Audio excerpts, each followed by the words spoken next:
Vamos lá, tá todo mundo online para a gente poder começar a conversar. Que esse tema que eu considero bem importante em tempos como os que a gente tem vivido agora,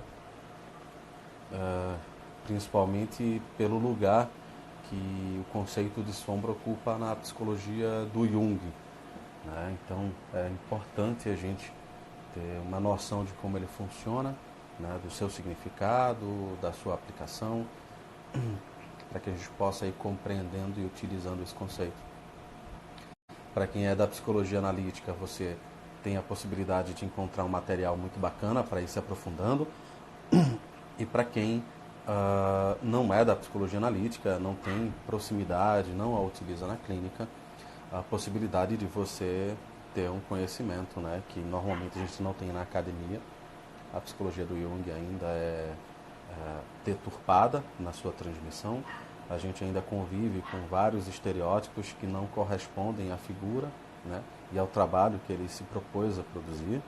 E, de certa forma, falar abertamente sobre essa temática é ofertar a colegas de profissão e público em geral a possibilidade de acessar esse conhecimento e, de alguma forma, né, desconstruir um estereótipo, que é muito mais um espantalho, que acaba prestando um desserviço para quem se propõe a compreender, né, a psicologia dele, discutir maduramente psicologia, né, e compreender a psicologia como ciência psi, né, uma ciência que não é fixada e não é dependente de uma única abordagem, mas que dialoga com todas, entende cada uma como uma cosmovisão, que dá conta de um fenômeno, que procura responder uma pergunta, né? Porque uma abordagem psicológica em si, ela é uma construção que se propõe a responder uma pergunta. Então você vai ter as várias abordagens. O Freud se propõe a responder perguntas específicas que circunscrevem o seu universo psíquico. Roger se propõe a fazer a mesma coisa. O Seligman, com psicologia positiva também.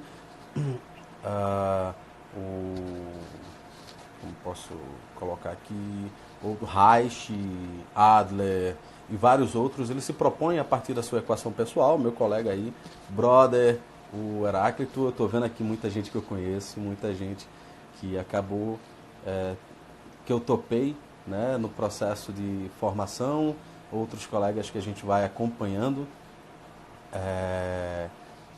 na carreira, o Peirce também. A gente tem uma infinidade de pessoas que contribuíram com a psicologia.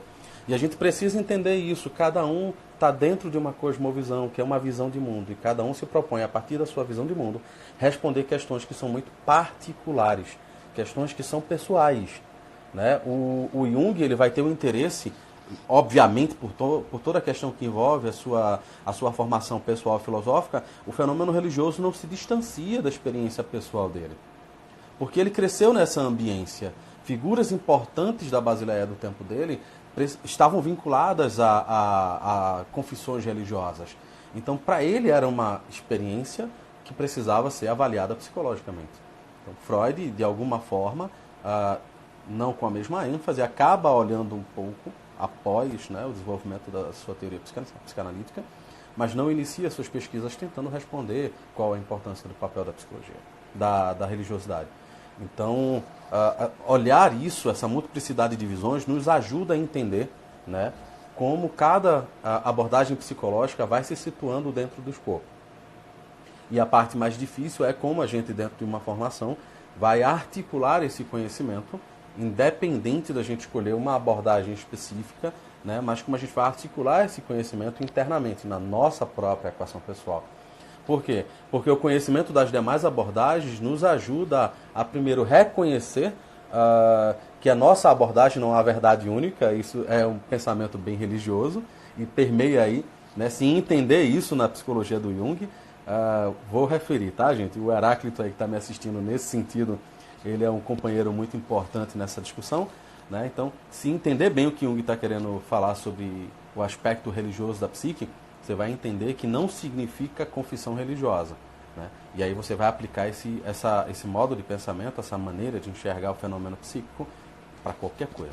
Então, se você diz, eu sou ateu, não tenho nada com religião, primeiro, você vai ter uma questão religiosa de fundo, porque você nasce numa ambiência, num contexto sociocultural que é fundamentalmente religioso. Por mais que você diga que não é religioso, você está impregnado de religiosidade. E segundo, mesmo que você abdique do pensamento religioso, você vai eleger uma outra coisa que vai assumir o lugar desse pensamento religioso. E aí você pode ter a questão, né, de uma ideologia política que pode assumir a potência religiosa e fazer você discutir tão cegamente quanto um religioso o faria. Então, vai servindo, né, o interesse do Jung volto a dizer, é psicológico. E acho que essa é uma das maiores incompreensões ao redor, em torno, não só da sua pessoa, mas da sua obra. Grande Ada Luiz, vou aqui vendo a galera que está entrando. É um prazer ter vocês aqui comigo. Helena, Soraya, o Igor, Psicoterapia e Afins, Ludmila, Matheus, Paulo Priori, e aí parceiro, Dora, né? Dozinha e Salgados, se eu tiver bem lembrado, é minha prima, mas... Oi, meu brother, o Hélio, a Renata, lembrou Pels, né? Então, vamos lá começar. Eu vou estar aqui tentando ficar atento à questão do relógio, para que eu não me perca nessa questão. Mas, para a gente começar, que tipo de livros... eu vou me mexer um pouco aqui, gente, porque, além da cadeira, às vezes eu sou inquieto, então ficar sentado falando com vocês, em algum momento vai dar uma formiga aqui. Carla, massa! Seja bem-vinda, que bom vê-la assistindo. Para preparar essa fala, essa questão rápida, eu utilizei aqui um livro que é uma referência bem bacana, chamado Guia para a Obra Completa de Carl Gustav Jung, do Robert Hopke, né? É um material que eu utilizo também para grupo de estudo. Ele tem um capítulo bem bacana com indicações de leitura sobre a sombra, a questão da sombra. O livro, Heráclito, não tem como não falar do teu livro, cara. Esse aqui, ó. Quem tem interesse em compreender, em começar a estudar a obra do Jung, esse livro aqui é um dos que eu mais recomendo, sabe? Uma leitura madura, uma leitura que respeita a epistemologia da psicologia do Jung, né? Um texto que não se propõe a fazer inovações a partir de especulações. Eu não vou sugerir retirada ou ampliações de conceitos empíricos descritivos do Jung sem base clínica, porque é um outro ponto. O Jung, ele nesse sentido é extremamente fenomenológico, mas não fenomenológico no sentido husserliano. Fenomenológico no sentido de empírico. Ele avalia toda a fenomenologia psíquica, ele coleta os dados para que a partir daquela quantidade de dados coletados, tentar elaborar um conceito que respeite essa fenomenologia. Só que não utilizando algo que é um problema para nós ainda hoje, né? Embora a gente, tentando ser racional extremo aí, a gente acaba cometendo o erro, que é utilizar as palavras como se elas tivessem poder mágicos. As palavras, a partir do momento que são pronunciadas, elas definem o real. Para Jung, isso não é assim. As palavras, elas são meios para que a gente possa interpretar um determinado fenômeno, mas ela não dá conta daquele fenômeno, ela não sintetiza aquele fenômeno. Então, o que eu mais gosto no texto do Heráclito é justamente isso. Ele expõe os conceitos do Jung, principalmente os dois últimos capítulos, que abordam a questão do método comparativo e do método dialético, né? E faz isso com muita leveza. Quer dizer, ele vai dando uns cascudos, né, em alguns junguianos que acabam falando e escrevendo bobagem, mas a gente vai compreendendo que ele está tentando ser o mais honesto possível na exposição dessa obra. Então, foram esses dois livros, mais esse livro aqui, que é o do Ion, né, do Jung, onde ele faz um extenso estudo sobre o simbolismo do si mesmo, e o capítulo da Von Franz no livro O Homem e Seus Símbolos. Essas 4 obras são, de certa forma, as que acabam embasando, né? Tentaram aqui embasar o que eu estou tentando pensar e apresentar para vocês. Mas tem outras obras também que eu recomendaria, que é a da Yolande Jacobi, o Heráclito me corrigiria se pudesse nesse momento, né, que é a psicologia de Carl Gustav Jung. Ela comete um pecadilho que Jung em carta a questionou, a admoestou, mas ela acabou fazendo ouvido moco, quer dizer que ele construiu uma teoria. Jung tinha uma ojeriza a que acusassem ele de ser teórico, porque no fundo ele nunca produziu uma obra especulativa. Ele não era filósofo, ele não tirava as ideias da cabeça. Ele era psiquiatra e, de certa forma, se tornou psicólogo por conta do seu interesse pela psique humana. Então ele primeiro analisava o fenômeno, colhia o fenômeno, deixava o fenômeno emergir para depois tentar dar conta do que era aquilo, sempre compreendendo que nomeá-lo nunca ia conseguir resolvê-lo por completo. Essa mutabilidade do fenômeno psíquico era algo que Jung nunca ignorou ao enfatizar o aspecto histórico da psique. Esse livro do Fears também é um livro que eu recomendo para quem quiser dar, mas já não é introdução, tá? É para quem já tem um certo nível de leitura do Jung, até para poder distinguir aqui no Fears o que é do Fears, do próprio Fears, e aquilo que é do Jung, e a partir daí você ter condições de fazer crítica, tá? Porque uma coisa que eu sempre recomendo, e nesse ponto, junto com o Heráclito, a gente tem trabalhado e tentado enfatizar o máximo possível isso. Ler os comentadores de Jung é interessante, é uma tarefa deliciosa, sim, literariamente falando. Mas, se você não tem conhecimento da obra do Jung, você não tem como avaliar se a obra dos seus interlocutores, dos seus comentadores, ela é coerente ou ela está dando um tiro do pé.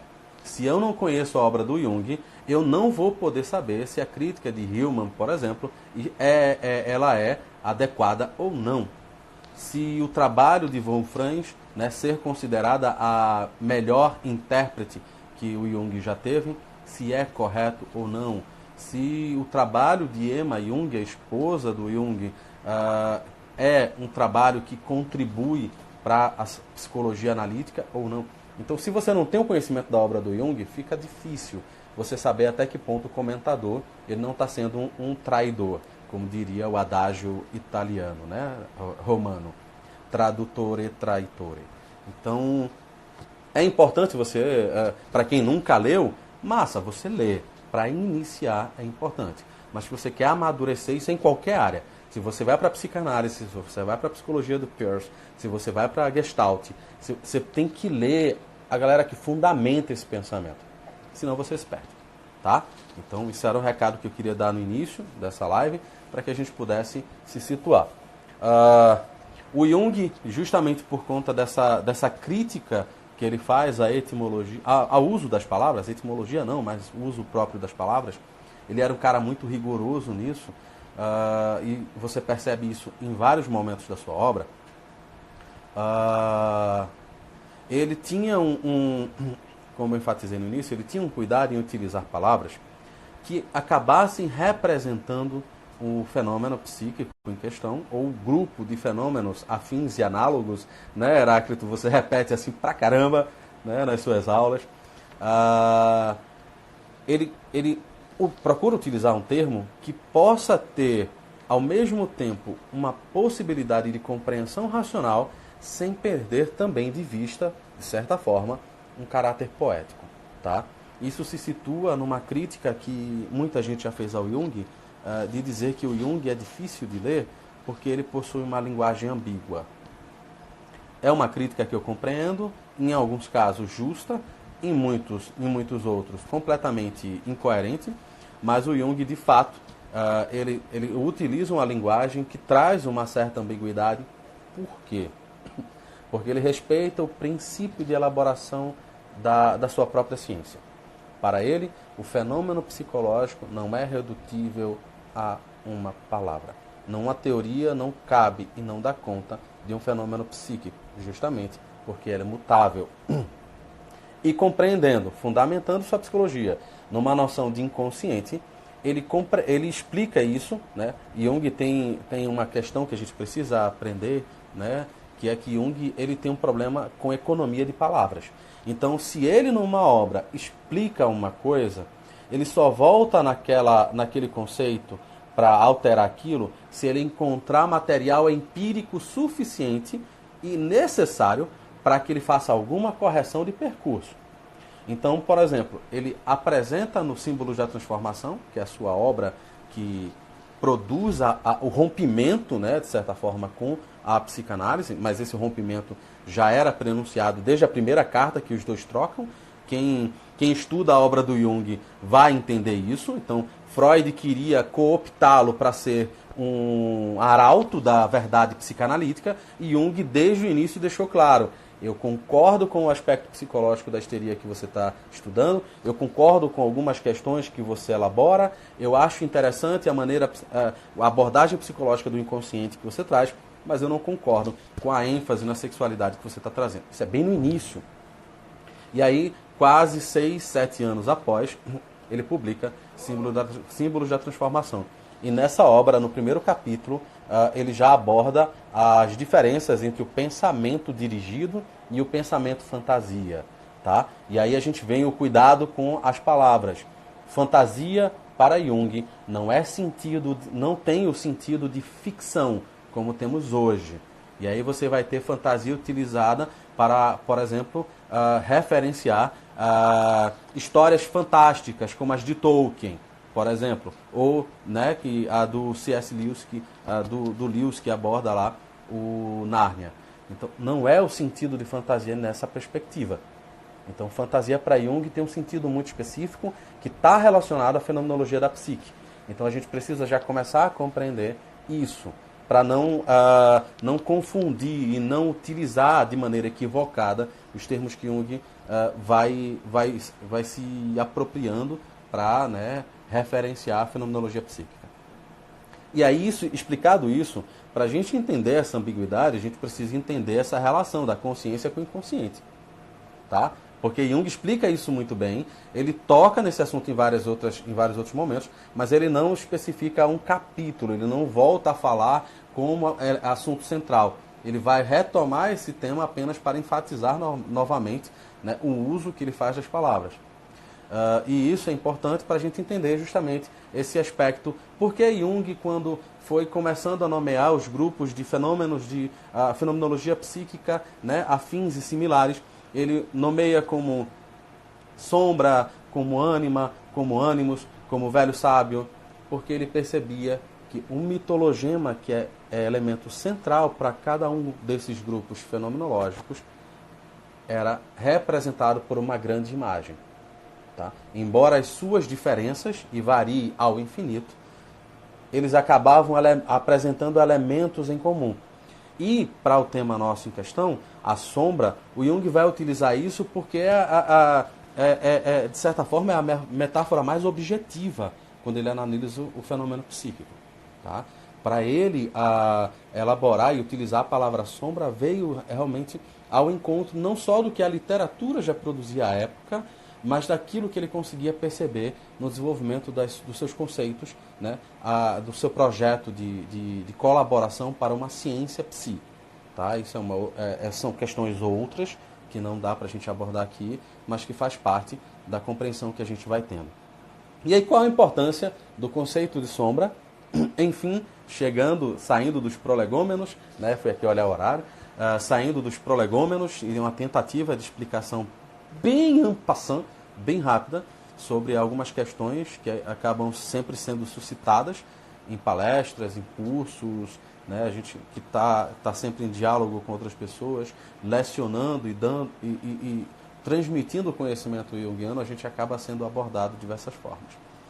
Então, o que é que isso tem a ver, né, com o que a gente está vivendo hoje, né, com essa pandemia, né, do coronavírus, né, e como o conceito de sombra pode nos servir? Eu diria, começando, que a gente precisa compreender como vai se situar o conceito de sombra na psicologia do Jung, para entender, né, como ela vai contribuir, né, para o contágio psíquico em tempos, né, de grandes crises como a que a gente vive agora, que acaba colocando todo mundo em situações não esperadas, não planejadas, e fazendo com que a gente se defronte com medos, com ansiedades, né, os níveis de ansiedade e os índices, de certa forma, se pesquisarem, né, da forma que puder agora, mas talvez através de algoritmos com o Google, né, os temas que as pessoas estão pesquisando, os profissionais que estão procurando, o que é que mais aparece nos Trend Topics do Twitter. Né? Esses meios de verificação podem nos levar a compreender que os níveis de ansiedade, né, e a possibilidade de desenvolver ou, né, acentuar crises depressivas podem estar se intensificando. Né? E isso com também a maneira como as informações são passadas, como nós assimilamos, como nossos familiares vão administrando essas informações, né, como cada um vai encontrando formas de adaptação a situações não previstas. E aí o conceito de sombra para o Jung é bem... eu vou tentar ser objetivo, porque obviamente o tempo nosso é curto. Mas em outros momentos a gente vai desenvolvendo. Eu tenho um canal no YouTube, então no meio da live aqui eu vou falando para vocês. Eu tenho um canal no YouTube recente, foi desde setembro do ano passado, onde eu estou começando a publicar alguns materiais. Com essa parada agora eu vou poder produzir algumas coisas também. Né? É Anderson Santiago, então vocês vão encontrar algumas palestras. Para quem quiser ser bem prático, lá no meu perfil aí aqui no Instagram, você vai, que o povo chama de bio, né? Vai lá na bio e você vai ter na descrição do meu perfil, você vai ter no final um link para o YouTube. É só clicar e aí você vai facilmente ser encaminhado para o meu canal.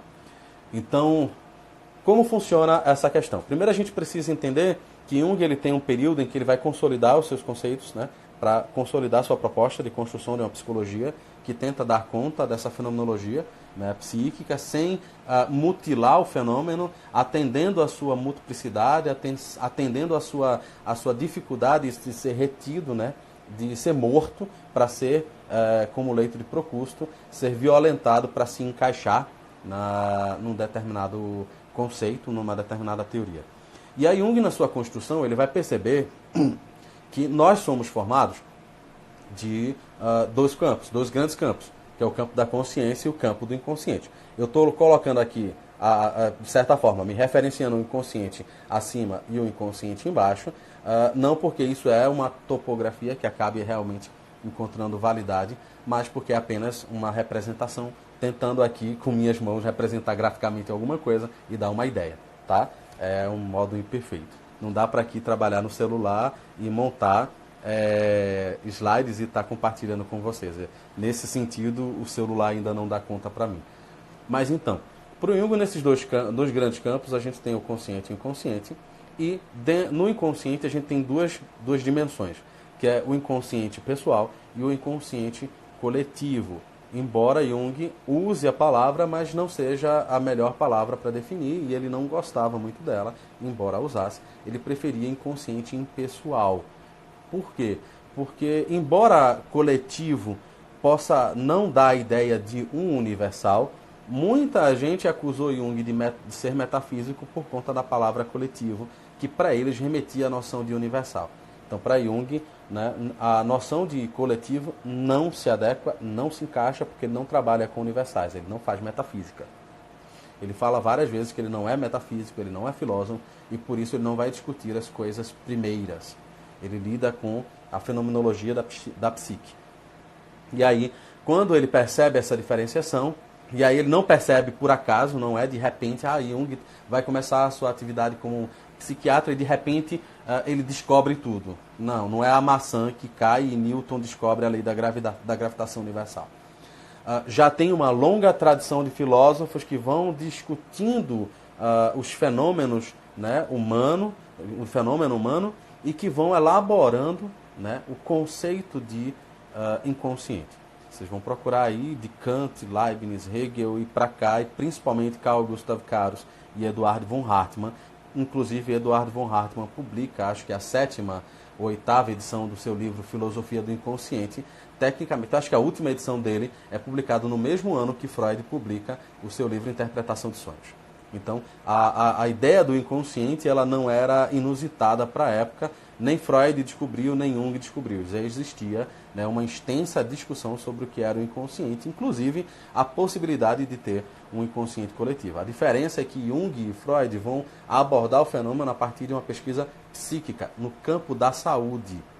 E esses outros discutiam essas questões no âmbito da filosofia. Então era muito eu acho, eu penso, e Freud e Jung não. Freud e Jung partem da empiria, né, dos fenômenos que eles percebem na clínica, das pesquisas que eles vão fazendo com outros colegas de profissão para poder tentar elaborar algum conceito.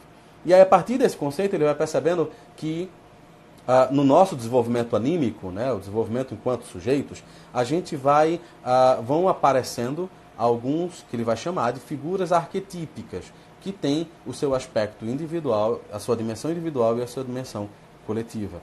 Os principais deles são os que todo mundo, de certa forma, já conhece, que é a persona, né, o eu, a sombra, a ânima, a ânimos, o velho sábio, a grande mãe e o si mesmo. Esses são, de certa forma, hoje está até em discussão, está se levantando um pouquinho a figura do trickster, né? Antigamente referenciado como o bobo da corte, que ele era o arauto de verdade. Na psicologia, na fenomenologia psíquica, ele tem uma representação também. Mas esses são os principais. E aí, no nosso desenvolvimento enquanto sujeitos, para a gente entender a importância da sombra, a gente precisa entender o nosso desenvolvimento enquanto personalidade. Jung vai desenvolver isso à exaustão. Quando nascemos, Jung, esse é um ponto que, de certa forma, causou muita celeuma, e eu não vou aqui adentrar no campo, né, alheio ao da psicologia analítica. Para Jung, nós, quando viemos ao mundo, não somos tábula rasa. Nascemos com uma quantidade, né, de conhecimento que não é acessível à consciência, porque ela ainda não surgiu, mas que é, de certa forma, inerente ao ser humano, que é essa quantidade de conhecimento que é representado pelos arquétipos. Tá?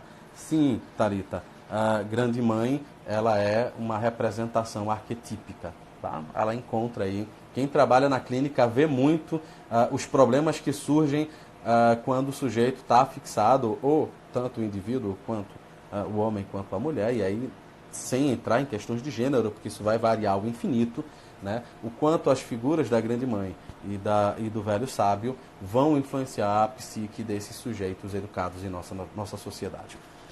E aí, para Jung, no momento em que a gente surge ao mundo, nós surgimos completamente inconscientes. O campo da consciência vai se formando à medida em que esse sujeito vai desenvolvendo seus órgãos.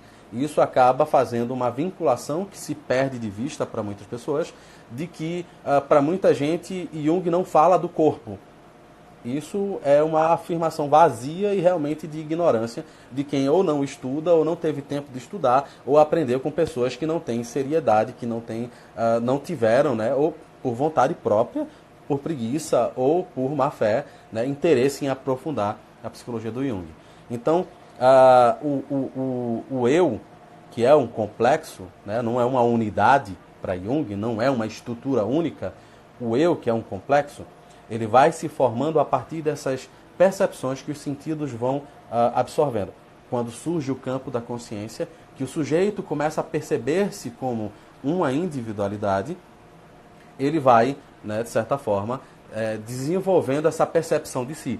No momento em que ele faz o link para se perceber como diferente, né, da mãe, como diferente do pai, que naquele momento para ele não são seus pais e suas mães, é apenas duas pessoas que convivem com ele, que lhe dão alimento, que limpam, né, quando eles fazem a caquinha, quando faz xixi, quando faz cocô. E são aquelas figuras que ficam o tempo todo falando com ele, e chamando por um nome. E de repente, quando ele começa a perceber que aquele nome que eles tanto repetem se refere a ele, quando chega o momento da criança começar a fazer esse link, tem uma cognição suficiente para uma autorreferência, ele começa a perceber que ele é esse nome. E aí, no caso, aconteceria comigo. Eu sou o Anderson. Então, no momento que eu começo a perceber que Anderson, que eles tanto falam, se refere a mim, eu começo a me associar àquele nome. Eu começo a responder aquele nome. Então, não tem como fugir. Valeu, Heráclito. É exatamente isso. Primeiro paradoxo da psicologia. A psique depende do corpo e o corpo depende da psique. No Ion Jung, quando vai falar do eu, ele fala do eu radicado ao corpo. Não tem como pensar o fenômeno da consciência sem pensar ela como vinculada ao corpo, tá? Ao soma. Sonielson lembra um pouco Kant, né? Sim, Sonielson. O Jung, ele repete como ad nauseam, né? Cansativamente, ele repete, né, a filiação dele ao pensamento kantiano. Embora ele não seja um kantiano, né, que vai ali pensar apenas kantianamente, Jung. Gente, voltei porque apareceu aqui para mim pausado, eu não entendi, não apertei em nada, mas ele pausou, não sei se foi variação. Tá ok? Bota aí só o ok, se eu voltei ao normal, porque aí eu continuo, tá?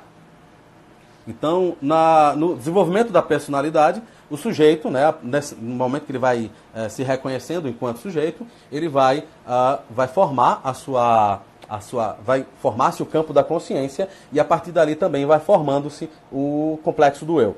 Que esse complexo do eu é o que vai dar margem à formação da persona. E essa persona é extremamente necessária para o surgimento da sombra, tá?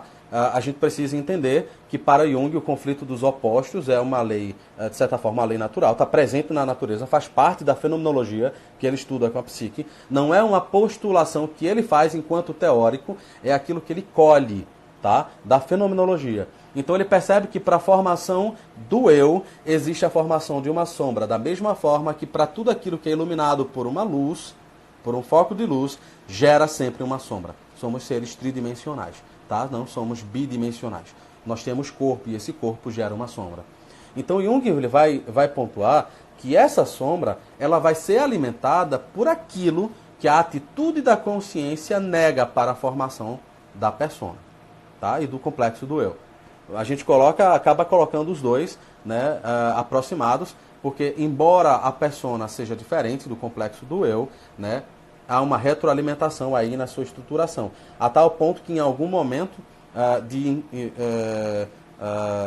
inconsciência do próprio sujeito, ele acaba referindo a si mesmo como se fosse a persona.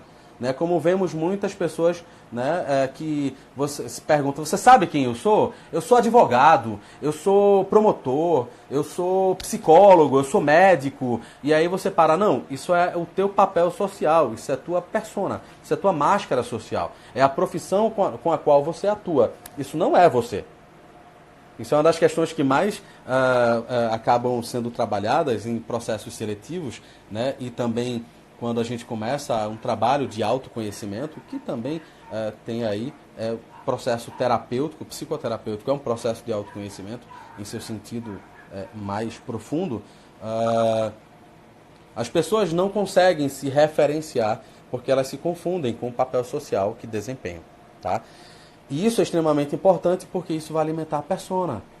E aí a gente precisa entender, essas duas principais figuras arquetípicas, elas estão vinculadas de um modo muito intenso às emoções que nós sentimos. Tá? Então, no inconsciente pessoal, e aí a gente já começa a entrar um pouquinho, no inconsciente pessoal não está apenas a imagem de mundo, não está apenas um pensamento que eu reprimi, não está apenas um trauma, mas estão ali emoções. Emoções que vão ebulir, né? Não sei nem se eu estou criando uma palavra agora, né? Mas enfim, que vão entrar em ebulição em determinado momento. Como a Von Franz fala, eu vou trazer aqui, tá? A sombra não é o todo da personalidade inconsciente. Ela representa qualidades e atributos desconhecidos, ou pouco conhecidos do ego, aspectos que pertencem, sobretudo, à esfera pessoal e que poderiam também ser conscientes. Sob certos ângulos, a sombra pode também consistir de fatores coletivos que brotam de uma fonte situada fora da vida pessoal do indivíduo. Né? Aqui ela está trazendo, obviamente, em sua grande parte, o aspecto pessoal da sombra. Por quê? Porque existe o aspecto, né, coletivo. Qual é esse coletivo? É o que é puramente inconsciente. É aquele do qual o sujeito não tem como, por vontade própria, dar a conhecer. Tá? A diferença, de certa forma, entre os fenômenos que brotam dessa dimensão que a gente chama de inconsciente pessoal e aqueles que se encontram no inconsciente coletivo é que uns são parcialmente conscientes e os outros não.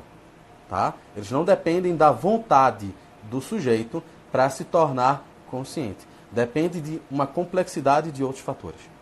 Tá bom? Não é que eles sejam impossíveis de se tornarem conscientes. Exatamente, Ludias Bernardini. Esse é o outro aspecto que eu ia comentar agora.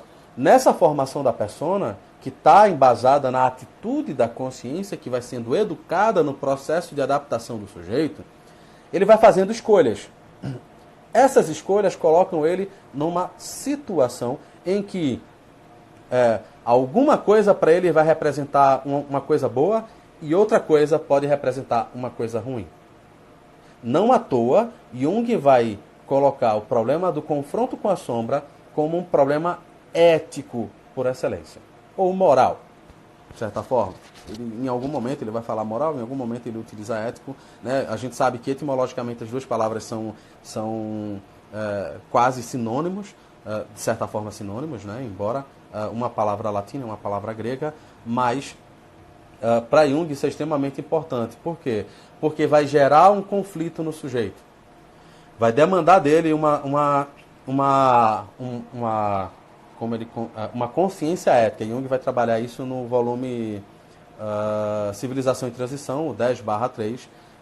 Se você não pegou no começo, não tem problema. Eu vou deixar salvo, então durante 24 horas vocês assistem depois. E aí a formação da sombra, ela vai na esteira da formação desse ego. Né? E aí a persona também está junto, porque a persona é a máscara social que ele utiliza para se apresentar ao mundo. E por isso a gente precisa tomar muito cuidado, né? Quando a gente vai analisar ou criticar uma pessoa ou um grupo de pessoas, por mais que ela tenha feito alguma coisa condenável. Por quê? Porque o que a gente conhece dela é apenas o aspecto exterior do seu mundo psíquico. É apenas aquilo que ela quis ou não conseguiu controlar. Não é a totalidade do sujeito. A gente precisa tomar muito cuidado com esse tipo de avaliação, de julgamento, né, que a gente faz, julgamento moral, né, que é uma avaliação de valor, um julgamento de valor. A gente precisa tomar cuidado, por quê?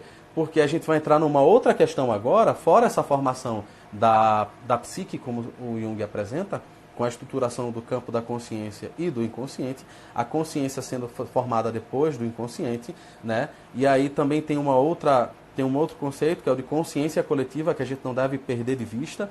Para Jung, consciência coletiva, de certa forma, o Heráclito me corrige aí, né? Eu não tenho um problema com essa questão, não sou aqui um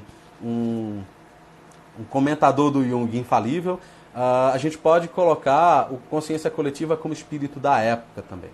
Então, à medida que a gente vai assimilando as normas morais que vão estar sendo replicadas para cada um de nós, através do nosso grupo menor, que é o grupo familiar, e também aí da comunidade e da grande comunidade em que a gente vive, no caso o país, né? Não só a pequena comunidade, o bairro, a cidade e aquela microcomunidade que é a nossa família, né? Independente da quantidade de pessoas que façam parte, a gente vai assimilando as normas, né? As normas morais, os códigos de ética, não só a nível consciente, mas a nível inconsciente também.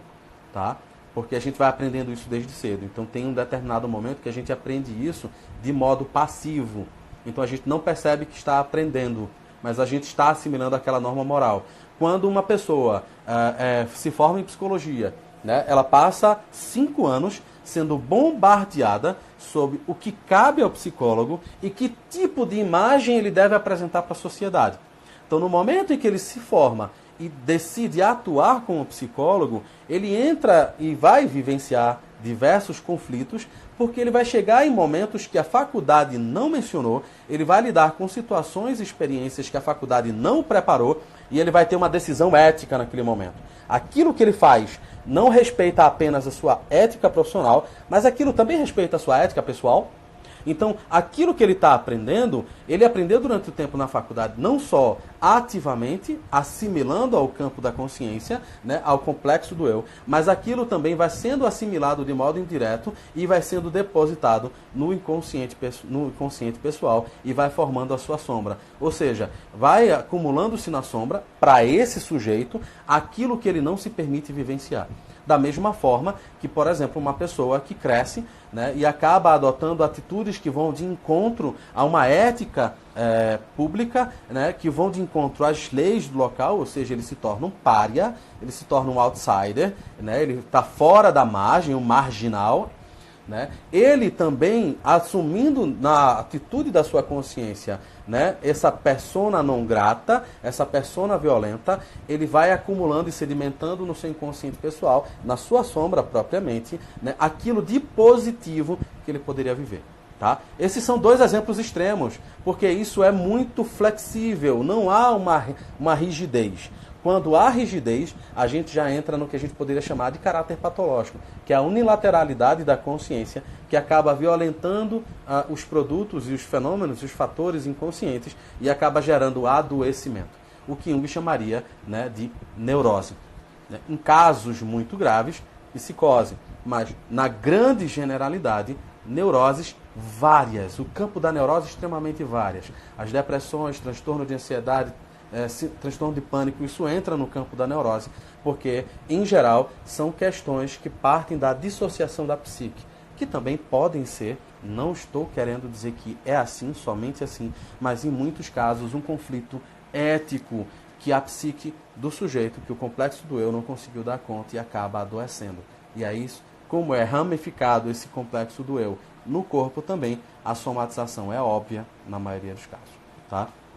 Então essa sombra, né, ela não é o todo do inconsciente. Quando a gente no processo terapêutico começa a lidar com ela, ela está indiferenciada. Então aquela fantasia de muitas pessoas que acham que quando começa o processo terapêutico tem um sonho com uma figura negra, imagina, ali está a minha sombra. Não, calma. Ali está uma imagem, pode ser, mas não é a priori que você define aquela imagem que aparece no fenômeno onírico, né, nos sonhos ou em algum outro campo, você não define ela a priori. Ah, o fulano sonhou com uma figura negra, é a sombra. Por favor, terapeutas junguianos, tomem cuidado com essa definição a priori. Não se define a priori. Tá? A interpretação de sonhos não funciona assim. Mas em alguns casos é comum que apareça, né, a sombra apareça como personificando alguém que seria o oposto do ego consciente, tá? Do ego onírico. Então, em muitos casos, pode ser sim que apareça como um sujeito ou vestido de preto ou completamente preto, tá? Isso não é regra geral. Como Heráclito também gosta de repetir do Jung. Em psicoterapia não há regras, isso mesmo não é uma regra. Então a gente precisa tomar cuidado para não cristalizar conceitos. Né? E aí essa sombra, ela assume esse aspecto, né, que pode ser tanto positivo quanto negativo, inclusive no mesmo sujeito. Ele vai ter aspectos que foram relegados do campo da consciência e do complexo do eu, que podem ser positivos, mas por conta de uma educação e uma adaptação deficitária, ele acaba excluindo do seu campo, né, de adaptação, ou pode ser alguma coisa realmente negativa e que acaba precisando ser integrada para ele aprender a lidar com aquele conteúdo, porque ele também é capaz. E aí, a partir disso, qual é a questão que surge a partir disso, dentro do período que a gente vivencia? A sombra, quando ela surge no campo da consciência e ela traz justamente aquilo que a gente nega para si mesmo, ela tem um poder muito grande, porque tudo aquilo que é inconsciente, ele tem um modo até compulsivo de se repetir, né, através de atos, de lapsos, de falhas de linguagem, porque tudo aquilo que é inconsciente deseja tornar-se consciente. Faz parte da fenomenologia que Jung observa e que vai ser elaborada ali no que ele nomeia como processo de individuação.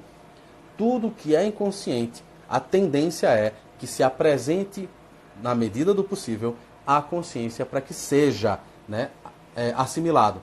Jung vai trabalhar muito bem isso, principalmente, acho que a maneira, o momento mais didático que apresenta isso, que é no capítulo Considerações sobre a natureza do psíquico, que está no volume A Natureza da Psique, né? E ele vai trabalhando isso no eu inconsciente. Então, quando a gente não sabe lidar com esse conteúdo, né, de certa forma, duas coisas podem acontecer com o ego. A primeira ele pode se tornar inflado, né, a inflação do ego, porque ele acha que domina o conhecimento que no fim das contas ele não domina. ou ele acaba sendo possuído por um determinado conteúdo do inconsciente, que é o que acaba acontecendo muito. Essa possessão, de certa forma, Jung também vai nomear como a constelação de um complexo. Tá? Embora Jung não se preocupe em estar catando os complexos dos pacientes, né, ele tem muito mais interesse em entender que utilidade esses complexos têm para o inconsciente na sua relação com a consciência. Então, a sombra vai estar ali envolvida também, né, na sua grande elaboração, né, dos seus conceitos, relacionada também, para quem tiver alguma noção, com a função inferior do sujeito. Então a função inferior sempre assoma, né, sempre acaba possuindo o sujeito, e essa possessão acaba sendo sempre alguma coisa que ele não espera. Então, utilizando novamente, nesse momento, acho que a Von Franz acaba ganhando um destaque, ela coloca o seguinte: a sombra não consiste apenas de omissões, apresenta-se muitas vezes como um ato impulsivo ou inadvertido. Antes de ser tempo para pensar, perceba como funciona a coisa, é impulsivo, acaba sendo impulsivo. Antes de ser tempo para pensar, irrompe a observação maldosa, comete-se a má ação, a decisão errada é tomada, e confrontamos-nos com uma situação que não tensionávamos criar conscientemente. Somos presas das peças que o inconsciente nos prega também, quando a gente não dá atenção a ele, quando a gente não dá espaço para que ele se manifeste. Jung vai discutir muito bem isso e utilizar o referencial do Nietzsche sobre o martelo e a bigorna, quando ele está falando no volume Os Arquétipos do Inconsciente Coletivo, num capítulo sobre consciente, inconsciente e individuação, que ele vai falar que nós temos que permitir a livre expressão tanto da consciência quanto do inconsciente, para que eles possam entrar num duelo com os mesmos espaços de fala. Para a partir daí a gente lidar bem com esses conteúdos, tentar entendê-los. Porque a tentativa de reprimi-lo só é, no fim e ao cabo, um tiro no próprio pé. Porque esse conteúdo reprimido ele não some, ele pode sumir do campo da consciência, mas ele não some, né, do inconsciente, e ele vai estar lá repetindo as suas experiências, pregando peças em nós, e a gente não vai estar percebendo, e de vez em quando, ou muitas vezes, ele explode e a gente de repente para e diz: mas espera aí, eu nunca fui de fazer isso. De repente estou lá esculhambando uma pessoa que eu gostava, só porque ela divergiu de mim numa opinião, dentro de um tema que me é muito caro, mas talvez para a pessoa não tenha essa potência toda. E aí de repente estou eu explodindo, xingando, maldizendo essa pessoa, desejando, sabe, tudo de bom, só arroz doce, sabe, desejando só coisas boas para ela, e de repente eu paro e falo: meu Deus, eu nunca tratei fulano desse jeito. Tá? Isso pode ser, de certa forma, a manifestação da sombra. E isso, nesse período que a gente vive, né, ainda tem outras coisinhas que eu vou pontuar aqui, enquanto o Instagram me permite, que ele é 1 hora, né? Qualquer coisa eu paro e volto de novo, só para ficar mais um trechinho. Mas esse aspecto impulsivo, ele é extremamente importante para a gente pensar a sombra. Por quê? Porque apresenta exatamente aquilo no momento em que eu menos queria. Às vezes, aqui, por exemplo, estou aqui conversando com vocês pelo Instagram, eu poderia estar tentando ser o mais sisudo, mais sério, quero mostrar uma máscara de um profissional de psicologia, especialista em psicologia junguiana. Nossa, que peso tem isso, né? Eu poderia ser mestre ou doutor em psicologia e ostentar isso, e aí de repente eu estou falando com vocês e arroto. Ou estou falando alguma coisa para vocês e de repente solto um palavrão. A consciência está tentando manter o controle exato do que vem, das palavras que eu vou pronunciar, mas pode acontecer o lapso.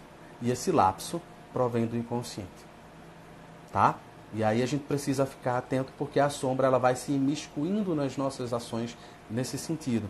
Principalmente num outro aspecto que a gente acaba não percebendo, e isso em tempos de coronavírus acaba sendo extremamente importante a gente compreender, a questão de que nós estamos o tempo todo projetando conteúdos nossos que nós não temos consciência nos outros. Tá? Jung coloca que a melhor terapia psicológica, social, filosófica e social para cada um de nós, em qualquer tempo que a gente pudesse pensar, mas principalmente em momentos como esse, é iniciar o trabalho de compreensão da nossa sombra. Porque é essa sombra que se manifesta. essa sombra, por ser inconsciente e por acumular tanta coisa que não são só pensamentos, não são só imagens, mas são emoções, e a gente sabe o poder de contágio que as emoções têm. Essas emoções acabam fazendo com que a gente entre numa coisa. O Heráclito, se ainda estiver aí acompanhando, sabe muito bem que, independente do que a gente ache, fantasia aí, que está no processo de individuação, não, eu já ultrapassei a sombra, eu estou na relação com a ânima, estou mergulhando no inconsciente, com as figuras mais profundas, tentando chegar no si mesmo. A gente nunca está imune à participação mística que Jung está falando. O que seria a participação mística? Um rebaixamento do nível mental e um processo de mergulho na massificação e na alienação. Todos nós, justamente porque, por mais iluminados que a gente se torne, nós vamos formando sempre uma sombra de igual tamanho. À medida em que a gente vai se tornando consciente de uma coisa, a gente também vai se tornando cego para várias outras coisas. O processo de hiperespecialização nos apresenta isso. Em períodos como esses, em que nós somos muito mais afetados por questões afetivas do que questões racionais, a sombra e conhecer a sombra é um antídoto para que a gente possa conscientizar as pessoas da importância de se educarem, de cuidar da sua saúde mental, de cuidar da sua relação com os outros. Porque é essa sombra que acaba fazendo com que a gente seja intempestivo, que a gente seja violento, que a gente perca a cabeça e que a gente faça um monte de besteira, como sair disparando a mesma mensagem do WhatsApp para todo mundo, sem perceber que a gente está criando uma grande sensação de terror e de medo. Nós estamos colaborando quando compartilhamos informações falsas. Nós estamos compartilhando quando começamos a criar um clima de tensão desnecessário, que é começar a rotular, estereotipar alguém que possui um espectro político diferente do meu. E começo a condená-lo, estereotipando. Isso é um processo que a Hannah Arendt vai falar muito, tá? Sobre a questão da banalização do mal. Então, relacionar-se com a sombra é relacionar-se com essas questões que estão na base da banalização do mal. Que é, eu condeno no outro aquilo que eu me permito fazer.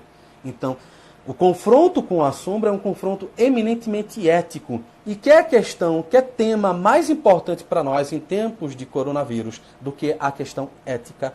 Tomar consciência da importância de termos atitudes éticas para com as pessoas, respeitando as suas limitações. E, embora eu possa discordar em absoluto, como diria o Voltaire, eu tenho que respeitar o direito do outro de ter uma opinião absurda. É ele, não sou eu que vou enfiar na goela dele a informação que eu acho que ele tem que absorver. Eu ofereço, eu dialogo, mas eu não posso impor ao outro. A tentativa de imposição, além de uma violência, talvez seja uma satisfação de elementos inconscientes que estão presentes na sombra e que você não percebe. Tá? E é extremamente importante. À medida em que a gente toma consciência do quão ético é lidar com os aspectos sombrios que nos habitam, a gente começa a se relacionar mais humanamente com os outros. Por quê? Porque se tornar refém dos elementos da sombra faz com que eu não perceba que eu estou projetando eles nas outras pessoas. E projetando eles nas outras pessoas, eu não estou vendo as outras pessoas. Eu estou vendo aspectos meus projetados nelas. Então, quando eu as condeno, normalmente eu estou me condenando. Tá? Isso é uma questão extremamente importante em tempos de coronavírus e é extremamente importante para nós que trabalhamos na clínica. Tá? Então, para você que não é psicólogo, para você que não é da área da psicologia, nem da psicanálise, né, embora a psicanálise não estude Jung, a não ser alguns curiosos ou em outros campos, mas ter noção da sua sombra é avaliar o quanto realmente você está consciente de quem você é. Tá? É um trabalho preliminar, mas para Jung ele é tão importante que ele acaba levando mais tempo. Né? Fantasia de muitas pessoas é achar que com algumas sessões você já deu conta da sombra. Como ela tem um aspecto pessoal e um aspecto coletivo, como todo conteúdo que vem e provém do inconsciente, ele nunca se esgota. Tá? Ele nunca se esgota. Então tem um campo, tem uma dimensão da sombra que nunca se esgota. Não tenha a fantasia de achar que quando você entrou no processo terapêutico, você conheceu algumas coisas, já estou iluminado, já resolvi o meu grande problema. Não. Obviamente não estou dizendo que as pessoas têm que passar a vida toda em terapia. Eu sou adepto da terapia que é sazonal. Você vai para a terapia e passa o tempo que você acha necessário. Só que você precisa se prevenir contra a ilusão de que você, a partir daquele momento, já tocou o céu, já é um sujeito iluminado. Tem um determinado ponto da obra do Jung que ele fala que quando visitou a Índia, conheceu um sacerdote uma pessoa, né, religiosa lá, e ele disse que depois de 2 dias conversando com esse sacerdote, ele estava se sentindo o pior dos seres humanos, porque ele nunca tinha encontrado uma pessoa com tamanha sabedoria, com tamanha luz, até o momento em que ele conheceu a esposa do sujeito. Naquela relação matrimonial, naquele encontro de opostos entre o masculino e o feminino, a esposa acabou sendo o depósito. E aí é uma relação a nível inconsciente também, tá? São projeções mútuas. Ele acabou achando que era o suprassumo da sabedoria e da luz, mas só que a sombra dele estava projetada na esposa. Então Jung ele relata isso para que a gente possa perceber que nas nossas relações com as pessoas, a gente está sempre o tempo todo projetando. A Von Franz ela coloca exatamente isso no finalzinho dessa citação que eu falei, né? No capítulo dela, o processo da individuação. Deixa eu olhar aqui até o tempo, já está, acho que tem um pouquinho para terminar. Ela vai colocar, a sombra expõe-se muito mais do que a personalidade consciente a contágios coletivos. Então esse é o cuidado que a gente tem que ter com o excesso de coletivismo, porque pode precipitar a gente num rebaixamento do nível mental. E você está aí repetindo slogans sem perceber e sem ter consciência da gravidade desses slogans. E aí, gente, isso não se aplica para um espectro político apenas. Se aplica para todo mundo. Todo mundo está vulnerável e possível de cair nessa cilada da sombra. E aí, em geral, a sombra contém valores necessários à nossa consciência, mas que existem sob uma forma que torna difícil a sua integração na vida de cada um. Nunca é fácil você olhar para si mesmo e assimilar um conteúdo que você considera repulsivo. Embora nisso esteja o seu tesouro, né? Embora nisso esteja o seu real crescimento, mas nunca é fácil. O Jung ele vai falar que a gente vai fazer de tudo, a gente vai fazer yoga, não estou desmerecendo a yoga, por favor, mas a gente vai assumir várias atividades superficialmente com a finalidade, na sua maioria das vezes, de fugir desse encontro que é doloroso. A relação com a sombra nunca é uma relação de paz e amor. Relacionar-se com a própria sombra nunca é uma relação de eu vou sentar para tomar um chazinho com você com muito açúcar, porque eu não gosto de nada amargo, tá? É uma relação de natureza. Então, dói. Tem um momento que olhar para dentro também dói, tá? E isso é extremamente importante para a gente amadurecer. Ninguém amadurece sem encarar as próprias cicatrizes. Não adianta fingir, passar muito pó e uma maquiagem muito boa. A cicatriz está ali. Gente, tem 25 segundos para o Instagram desconectar. Eu vou encerrar essa parte e a gente continua só para eu poder finalizar as ideias, tá bom? Pena que o Instagram é sempre 1 hora. Já volto.